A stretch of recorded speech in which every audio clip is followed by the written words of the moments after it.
मुल्क के दीगर शहरों की तरह तहसील अहमदपुर सयाल की नवाही यूनियन काउंसिल समंदोआना में भी मोहम्मद ताहिर मौलाना आबिद दीवाना की ज़ेर क़यादत पाक फ़ौज के साथ इज़हार यकजहती के लिए समंदोआना के नौजवानों की तरफ से रैली निकाली गई। मज़ीद हमारे नुमाइंदे मोहम्मद इरफान हरपिल हमारे साथ मौजूद हैं, तफसीलात उनसे जानते हैं।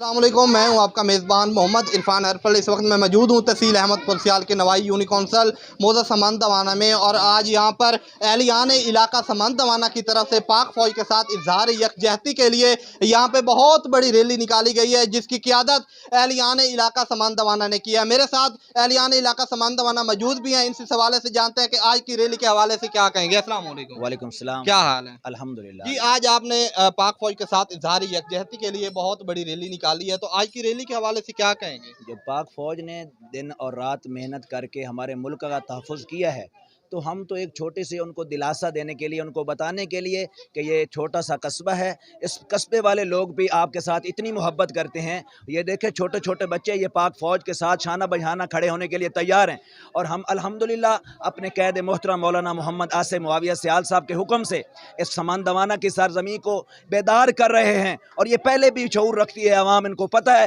कि पाक फ़ौज है तो हम हैं, अगर फ़ौज नहीं है तो हम भी नहीं रहेंगे। तो इसलिए हम अपनी फ़ौज के साथ हमदर्दी, उनके साथ अखुवत, भाईचारा, और ज़िंदगी के आखिरी सांस तक उनके साथ हम जान कुर्बान करेंगे। जहाँ पर हमारी पाक फ़ौज का पसीना गिरेगा, हम इंशाअल्लाह अपना लहूर लगाएंगे इंशाअल्लाह। आज ही गुफ्तगू सुनी आपने एहलियान इलाका समंद दवाना की। उनका यही कहना है कि हम पाक फ़ौज के साथ हैं, और जहाँ पर हमारी ज़रूरत पड़ेगी फ़ौज को हम अपनी जान तक कुर्बान कर देंगे। जी।